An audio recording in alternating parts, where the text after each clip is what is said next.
तूं मूंखे मारे सघीं थो पर मुंहिंजे ख़्यालनि खे कीअं मारींदे। उहे लफ़्ज़ हिकु अहिड़े इंसान जा हुया जेके दुनिया कॾहिं हीरो सॾियो कॾहिं दहशतगर्द, पर हक़ीक़तुनि खां घणी मुख़्तलिफ़ आहे। उहा कहाणी आहे हिकु अहिड़े इंसान जी जंहिंजी ज़िंदगी मुख़्तसर हुई पर जंहिंजो असरु सदियनि ताईं महसूसु कयो वेंदो। उहो इंसानु हो ची गवेरा।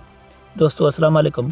अॼु असां तव्हांखे वठी हलंदासीं ची गवेरा जी ज़िंदगीअ जे हिकु अहिड़े सफ़र ते जंहिंमें इनकलाब, क़ुर्बानी ऐं समाजी इंसाफ़ जा जज़्बा हुआ। अचो त शुरू करियूं इन मालूमाती सफ़र खे ऐं ॼाणूं त कीअं हिकु आम नौजवान दुनिया जो मशहूरु इनकलाबी बणिजी वियो। 14 जून 1928 ते अर्जेंटीना जे हिकु शहर में पैदा थियो जंहिंजो नालो अर्नेस्टो गवेरा रखियो वियो। संदसि ख़ानदान पढ़ियल लिखियल हो जिते किताबनि जी खोट न हुई। नंढपण खां ई इन जी ज़िंदगी आम न हुई छो त हू दम जी बीमारी में मुब्तला हो। केतिरनि ई रातियुनि में हू साह खणण लाइ जदोजहद कंदो हो पर उन बीमारी इन जे इरादे खे कॾहिं बि कमज़ोर न कयो। हिन फुटबॉल क्रिकेट खेॾंदो हो, डिघा फ़ासिला साइकिल ते तइ कंदो हो ऐं पंहिंजे जिस्म खे हर वक़्तु चैलेंज कंदो रहंदो हो। ॼण हू पंहिंजे जिस्म खे चवंदो हुजे तोखे का बि बीमारी न आहे। वक़्त सां गॾु इन जी दिलचस्पी किताबनि ॾांहुं वधी वई। इन फ़लसफ़ो पढ़ियो, शाइरी पढ़ी ऐं आहिस्ते आहिस्ते सियासत में बि दिलचस्पी वठी। कार्ल मार्क्स ऐं लेनिन ऐं ॿियनि सियासतदाननि जा ख़्याल इन जे ज़हन में वेहण लॻा। पर इन वक़्त ताईं बि हू सिर्फ़ु हिकु शागिर्द हो जेको पंहिंजे मुस्तक़बिल लाइ डॉक्टर थियण जो ख़्वाबु ॾिसी रहियो हो। 1948 में इन एरस यूनिवर्सिटी में दाख़िला वरिती जिते इन मेडिकल जी तइलीम शुरू कई।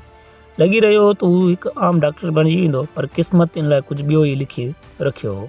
1952 में इन पंहिंजे हिकु दोस्त सां गॾु सफ़रु शुरू कयो जेको रुॻो हिकु सफ़रु न हो पर हिकु तब्दीली हुई।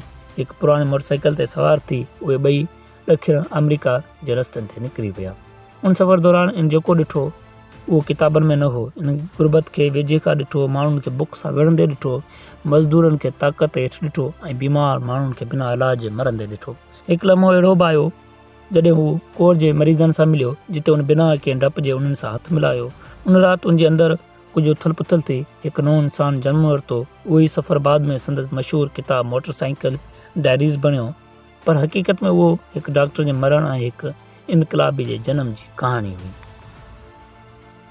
तइलीम मुकमल करण खां पोइ इन आम ज़िंदगी चूंडण बदिरां दुनिया खे तब्दील करण जो रस्तो अख़्तियार कयो। 1953 में हू गाइनीमाला वियो जिते इन हिकु अहिड़ी हुकूमत ॾिठी जेका ग़रीबनि लाइ हिकु कमु करे रही हुई।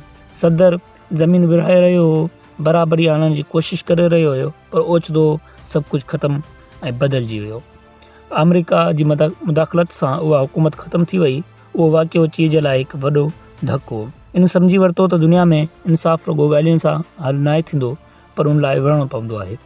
इन सोच सां हू मैक्सिको पहुतो जिते इन जी मुलाक़ात हिकु अहिड़े इंसान सां थी जेको अॻिते हली संदसि क़िस्मत बदिलाइण वारो हो। उहो इंसानु हो फिडेल कास्त्रो। ॿिन्हिनि जे विच में पहिरीं मुलाक़ात थी हिकु नई कहाणी जी शुरूआति हुई।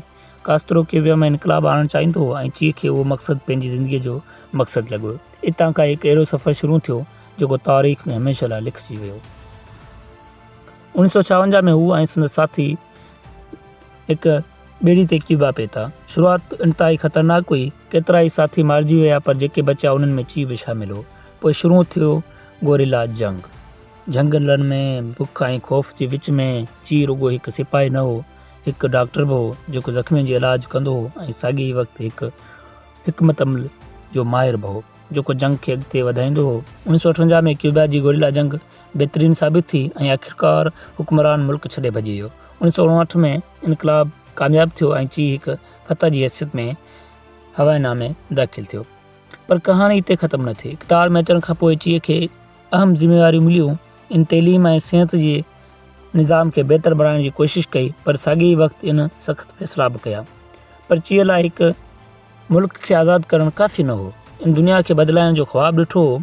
उहो अफ्रीका वियो ऐं पोइ बोलीविया पर इते खेसि उहा हिमायत न मिली। आहिस्ते आहिस्ते उहो अकेलो थी वियो ऐं आख़िरकार 1967 में बोलीविया में हिकु बकरार जी चुगलीअ ते खेसि गिरफ़्तार कयो वियो।